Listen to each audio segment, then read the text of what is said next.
Hey folks, welcome. Here we discuss real stories by real people. Today we have the story of a man who crashes his wedding. Let's see how it goes. Story 1. I have known my friend, who we will call Mike, for 11 years and some change, and he's always been a good dude. Super duper humble and always loves to help out his buddies with whatever they need. If you think about your stereotypical good guy frat bro, that is Mike to a T. Here's the thing about Mike. He loves expensive things. Like, a lot. He's into sports cars, he's into nice clothes, watches, all that stuff. I don't think I would call him a show-off because it's not like he's trying to flex on anyone or anything like that, but it's like he gets those things for him, and he likes to have them around. Mike has some money to toss around too. The guy made his bones doing real estate, stock trading, and some other things. He likes nice things and he can afford to get them, is what I'm saying. In comes Heather.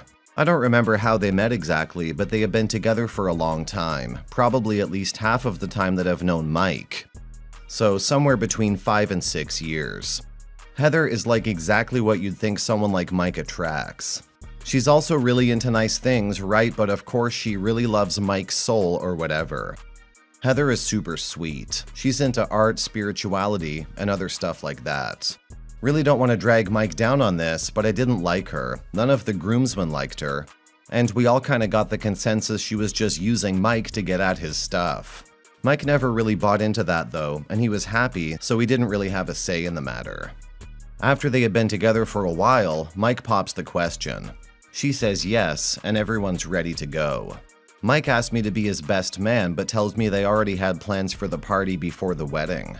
The two of them had this elaborate idea planned out where he and the soon-to-be wife took a party cruise that would serve as both the bachelor-bachelorette party and the ride to the actual wedding, which was a small family and friends ceremony on the beach in Honolulu.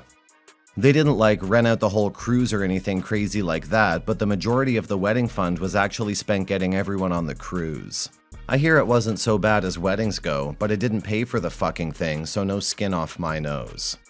Anyway, it's the couple, the 5 groomsmen, and the 5 bridesmaids with their own rooms. The first couple of nights go pretty well. It's a party cruise, so we all have fun, drink, dance, and stuff. On the 5th night, Mike comes into my room fucking steaming. He tells me that he and Heather had a fight and to keep it on the down low.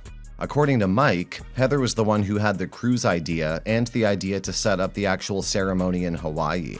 However, Heather had really wanted them to have a ballroom-type wedding and invite a ton of people too, which would have made it hyper expensive. The two of them got into it about the wedding's cost, and I think Mike uttered the dreaded, "it's just one day" phrase, which escalated into them fighting. I let him cool off while we talked it out and told him to go smooth things over once he's calmed down. The wedding was in just 2 days, and it was definitely a bad idea to stay together on a cruise while angry with each other. Mike went back into his room, and then maybe an hour later came back. I thought that maybe they had gotten into another argument, but instead Mike told me that she wasn't in their room, so he walked over to her maid of honor's room to see if she was there. Mike found both Heather and her maid of honor having sex with other men. Fucking nightmare scenario. I got all the groomsmen together to try and figure out what should happen from then on. Mike is gone. He's in total shock and is just unresponsive to anything we try to say to him. Heather's bridesmaids came by because they had heard what happened too, and we all sort of had a huddle to try and salvage this situation. From what I understand, the maid of honor hated Mike and took the opportunity to try and ruin the wedding with this little stunt.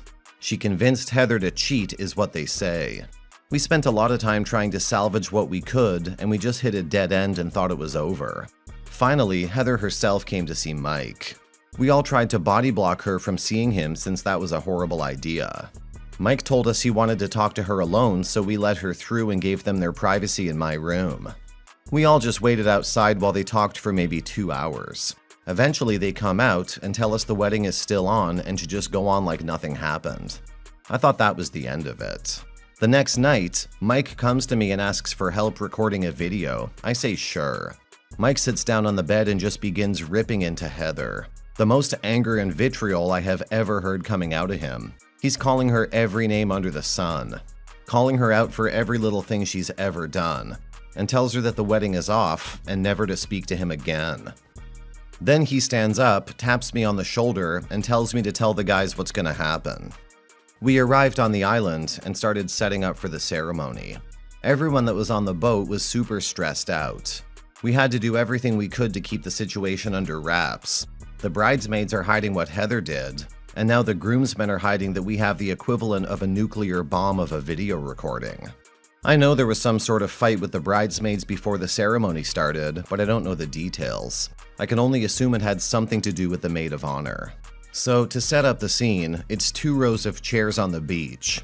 The altar, which is like set up against the water, and a screen that is showing pictures and videos of the couple above the altar with audio playing from the DJ or audio guy on the side. I hand the guy a USB with the video that Mike made on it and basically tell him to just play it when Mike doesn't come out after a while. I'll be honest, Mike put us in a bad spot here. We're still on the stage and there's no husband for like 30 minutes. Everyone is there except him. Finally, I motion to the guy to play the video on the screen and try to get the groomsmen out of there. We're like power walking away from this ceremony as all eyes are glued to the screen. I can hear crying, shouting, and a whole bunch of commotion behind us, but we all got the fuck out of there. It felt like we were escaping a crime scene. I actually didn't see Mike again until we got to the airport. He got a lot of shit for what he pulled from his family, and even more from Heather and her family, but I guess for him, it was all worth it. Story 2. We had been getting distant to each other for a year or so. I noticed she was on her phone all the time in the last few months. I tried a few times to get the phone as I finally started suspecting her. Her phone password was locked. Eventually, I got an excuse to use it, but not without her first spending like an hour with it before she gave it to me. I checked our phone record, and I found a number she was texting all the time. She had also forgot to delete his contact out of her phone, so I had the guy. She said he made her feel special, and they had done role-play sex fantasies via the phone. She claimed they never had sex, but did meet up once, but simple only hugged. We are trying to move on from this now, but now all the doubt flows. Are there others? Has this happened before? Does she fuck around with other guys? She tell me it was only him, and it was a text thing only. This still ripped me apart. I have pretty low self-esteem and kinda see that the type of guy she goes for is nothing like me.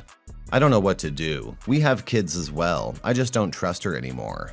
I get paranoid when she laughs at anything on a phone or chat to any male friends on Facebook. I know she isn't texting him anymore, but I know there are tons of chat app that she could be using. Please help. What do I do? Why does it matter whether she had sex with him or not? The real issue is that she chose to conceal everything. She's not interested in resolving things with you, she just wants to maintain the current situation.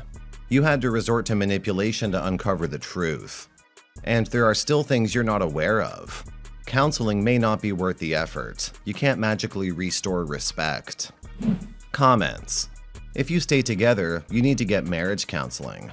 A few words from strangers on the internet will not do you any real good. Otherwise, you don't trust her and probably never will. It sounds like she has little remorse, and instead of owning up to it, she made excuses to make it sound not as bad. Oh, we never actually had sex. Doesn't matter, still cheated. You have low self-esteem, huh? Do you think that will improve by staying with someone who willingly chooses to crush what self-esteem you do have? People don't meet up to just hug. If someone cheats in a relationship and wants to make it right, there are a few non-negotiable things that need to happen. They have to own what they did and take responsibility for it. No pushing it on you.